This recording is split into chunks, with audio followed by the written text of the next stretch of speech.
The rain came down in sheets across Interstate 40, the kind of relentless downpour that made even experienced drivers slow to a crawl. Jack Meadows had been driving trucks for 32 years, and he'd seen every kind of weather the road could throw at him. At 59, with silver threading through his dark hair and beard, he'd logged more miles than most people could imagine, crossing the country countless times in his big rig. Tonight he was hauling electronics from Tennessee to California, running a little behind schedule but not worried. Jack had learned long ago that pushing too hard in bad weather was a good way to end up in a ditch or worse. Better to take it slow, arrive late, but arrive safe. The highway stretched ahead of him, his headlights cutting through the rain and darkness. It was nearly 10 o'clock, and traffic had thinned to almost nothing. Most sensible people had pulled off to wait out the storm. Jack was considering doing the same when his headlights caught something. That made him ease off the accelerator. People walking along the shoulder of the highway in this weather. Jack squinted through the rain-streaked windshield, hardly believing what he was seeing. A man and a woman, both soaked through, walking with hunched shoulders against the driving rain. Between them, two small children, boys. It looked like maybe 7 or 8 years old. One child wore a blue jacket and carried a backpack. That looked too heavy for his small frame. The other wore an olive green vest and clutched what appeared to be a duffel bag. The woman carried a bag slung over her shoulder, and even from this distance, Jack could see how exhausted they all looked. What in God's name were they doing out here? Jack pulled his truck onto the shoulder about 50 yards ahead of them, leaving his running lights on so they could see him. He grabbed his rain jacket from behind the seat and climbed down from the cab, the rain immediately soaking through his jeans despite the jacket. He walked back toward the family, who had stopped moving and were watching him with obvious wariness. Up close, Jack could see they were in even worse shape than he'd thought. The man was probably in his mid-30s, with dark stubble and exhaustion written across his face. He wore a denim jacket that was completely saturated, and his jeans were muddy up to the knees. He'd positioned himself slightly in front of the woman and children, protective, defensive. The woman appeared to be in her early 30s as well, with long, dark hair plastered to her face and shoulders. She wore a dark jacket and looked like she was using every ounce of willpower just to stay standing. Her eyes met Jack's with a mixture of fear and desperate hope. The two boys were shivering, their lips tinged with blue. They clung to the adults, looking small and frightened and utterly miserable. "Folks," Jack called out over the sound of the rain, keeping his distance so he wouldn't seem threatening. "You all okay? Do you need help?" The man hesitated, clearly trying to decide if accepting help from a stranger on a dark highway was more dangerous than continuing to walk in the storm. "We're fine," he said, but his voice lacked conviction. "Car broke down a few miles back. We're trying to get to the next town." Jack looked at the children, who were quite obviously not fine, and then back at the man. "The next town is 15 miles from here. You're not going to make it in this weather, not with kids." He softened his voice. "I'm not here to cause trouble. Name's Jack Meadows. I've been driving trucks for over 30 years, and I've got 2 grown kids of my own.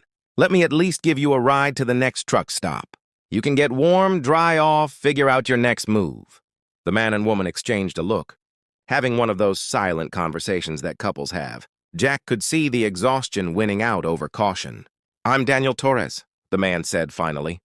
"This is my wife, Maria, and our sons, Miguel and Carlos." He indicated each person as he spoke. We appreciate the offer. We've been walking for over 2 hours." 2 hours?" Jack said, shocked. "In this storm? With children? Come on, let's get you all in the truck before you catch pneumonia." He led them back to his rig, opened the passenger side, and helped first Miguel and then Carlos climb up into the cab. Maria followed, and Daniel came last. The cab of Jack's truck was spacious for a big rig. He'd paid extra for the extended cab with a small sleeping berth in the back, but it was still tight. Quarters with 5 people. Jack climbed back into the driver's seat and cranked up the heat. He pulled out a blanket he kept for emergencies and handed it to Maria. "Here, wrap the boys in this. There are some towels in that compartment behind you." "Thank you," Maria said, and her voice cracked with emotion. "Thank you so much." As Jack eased the truck back onto the highway, he glanced over at his passengers. The boys were huddled under the blanket, pressed against their mother. Daniel sat nearest the door. dripping water onto the floor mat, his jaw tight with what might have been shame or worry or both. "So," Jack said conversationally, "what happened with your car?" "Engine just died," Daniel said. "Started making a terrible noise, then stopped completely. Probably the transmission. It's been having problems for months. We didn't have money to fix it properly, and now—" He trailed off. "Where were you headed?" Jack asked. There was a pause, and then Maria answered. "Phoenix. We were trying to get to Phoenix." Jack glanced at them in surprise. "Phoenix? That's still over 1,000 miles from here. You were planning to drive straight through?" "We didn't have much choice," Daniel said quietly. "I got a job offer there. Construction work. It's the best opportunity I've had in years. We packed up everything we could fit in the car and left 3 days ago." "Left from where?" Jack asked. "North Carolina," Maria said. "We've been living in a motel for the past 6 months after we lost our apartment. Daniel was working 2 jobs, but it wasn't enough to save up for a new place. When this job in Phoenix came through, better pay, better benefits, a chance to start over. We knew we had to take it, but we had to be there by Monday. Daniel starts work on Monday morning." Jack did some quick mental math. Today was Friday night. Even if everything had gone perfectly, it would have been a tight schedule. "So when the car died," he prompted. "We didn't know what to do," Daniel said, and Jack heard the frustration and defeat in his voice. "We barely had enough money for gas and cheap food for the trip. We definitely don't have money to tow the car or fix it or rent another one. We sat there on the side of the road for an hour trying to figure out options, and then we decided to walk to the next town and see if there was a homeless shelter or a church or something, somewhere the boys could at least be warm and dry while we figured things out. But it started raining harder," Miguel piped up, his small voice muffled by the blanket, "and it got really dark. We were scared," Carlos added. "There were big trucks going by really fast." Jack felt his chest tighten. These were good people, clearly. Hard-working people who'd been doing everything they could to build a better life for their family.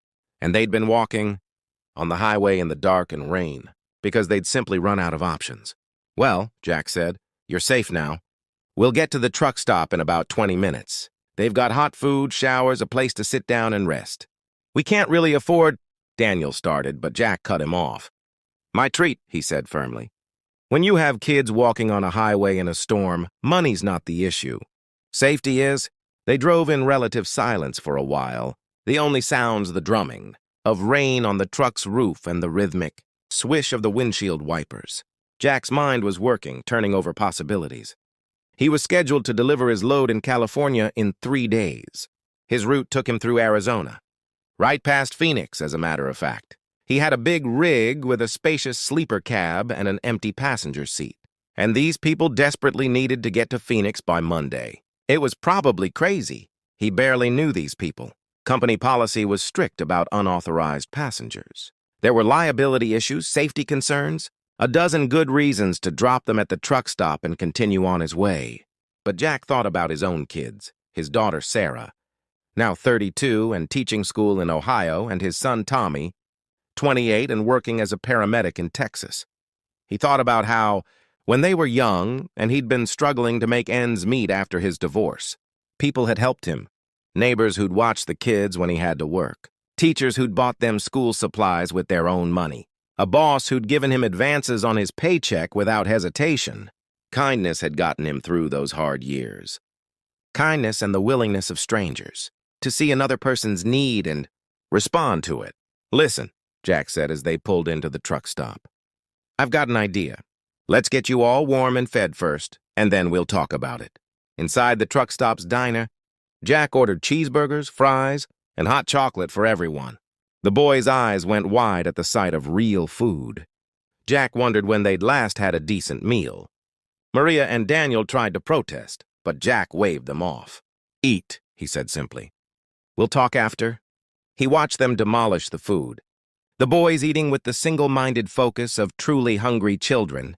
Daniel and Maria ate more slowly, but Jack could see the relief on their faces, the way the hot food and warm air were reviving them. Finally, when everyone had finished eating and the boys were starting to yawn, Jack laid out his proposal. "Here's what I'm thinking," he said. "I'm heading to California with a delivery. My route takes me right through Phoenix. I've got room in my cab for passengers, and I've got a sleeper berth in the back where the boys could rest. If you're willing to ride in a truck for the next few days, I can get you to Phoenix by Sunday evening. That gives you a day to settle in before Daniel starts work on Monday." Daniel and Maria stared at him as if he'd just offered them $1 million. You'd do that?" Maria said. "You'd take us all the way to Phoenix?" "It's on my way," Jack said with a shrug. "And it seems like a better option than leaving you here, trying to figure out how to cover 1,000 miles, with no car and no money." "But what about your company?" Daniel asked. "Won't you get in trouble for having passengers?" "I'll handle that," Jack said. "Let me worry about the details. The question is whether you're comfortable riding with me for the next couple of days." "Comfortable?" Daniel said, and he laughed, a slightly hysterical sound. "You just saved our lives. You bought us food. You're offering to drive us across the country. I think comfortable doesn't begin to cover it. Why are you doing this?" Maria asked, searching Jack's face. "You don't know us." "We could be anyone." Jack thought about how to answer that. "I've been driving trucks for a long time," he said finally, "and I've learned that sometimes the best thing you can do is help someone when they need it. No questions, no conditions, just help. People did that for me when I needed it, when I was a single dad trying to raise 2 kids on a trucker's salary. I figure I'm just passing it along." Maria's eyes filled with tears. "Thank you," she whispered. "Thank you so much." They left the truck stop an hour later, with the boys settled in the sleeper berth on a nest of blankets, already drifting off to sleep. Maria sat in the main passenger seat, and Daniel sat on the fold-down jump seat beside her. Jack eased the big rig back onto the highway, heading west into the gradually clearing night. Over the next 2 days, Jack learned the Torres family's story. Daniel had been a skilled carpenter before the economy tanked and construction jobs dried up. He'd taken whatever work he could find, warehouse jobs, landscaping, retail, but nothing paid enough to get ahead. Maria had been working as a home health aide, caring for elderly clients, but her hours had been cut when her agency lost contracts. They'd lost their apartment when the rent went up and they couldn't keep pace. The motel was cheaper than a new apartment would have been, but it meant they couldn't save for deposits and first month's rent. They'd been caught in a trap, working constantly but never earning quite enough to climb out of their situation. The job in Phoenix was with a company that built custom homes, the kind of skilled work Daniel had been trained for. The pay was good, the benefits were solid, and they'd already arranged temporary housing through a friend of a friend. It was their chance to start over, to build stability for their family, and they'd almost lost it because of a broken-down car on a rainy highway. Jack also learned about Miguel and Carlos, who were 7-year-old twins. Miguel was quiet and thoughtful, always watching and listening. Carlos was more talkative, asking questions about the truck, about where they were going, about everything. They were good kids, polite, well-behaved, clearly loved. The boys warmed up to Jack quickly, fascinated by the truck and the experience of riding so high above the road. Jack let them take turns sitting in the passenger seat, pointing out interesting trucks they passed, teaching them about road signs and trucker slang. He heard them giggle for the first time somewhere in New Mexico, and the sound made him smile. At night, they stopped at truck stops where Jack had regular connections. He arranged for the family to shower and rest properly, buying them dinner and breakfast. He called his daughter Sarah and told her what he was doing. "Dad, that's wonderful," she said. "That's exactly the kind of thing you've always done, seeing someone who needs help and just helping them." "I hope I'm doing the right thing," Jack admitted. "You are," Sarah said firmly. "Absolutely you are."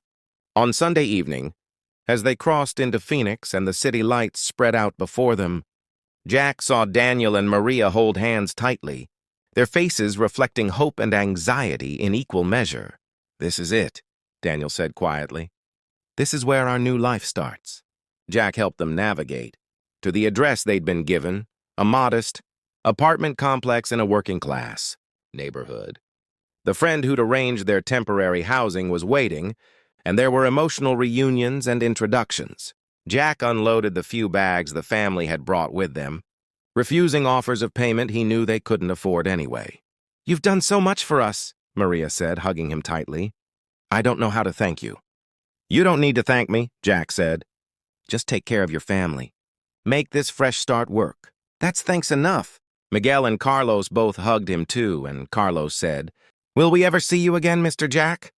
Maybe, Jack said, ruffling the boy's hair. I come through Phoenix pretty regularly. If I'm in the area, I'll look you up. He exchanged contact information with Daniel and Maria, then climbed back into his truck. As he pulled away, he looked in his mirror and saw the family standing together, waving. Daniel had his arms around his wife and sons, and even from a distance, Jack could see they were all crying, but they looked like happy tears.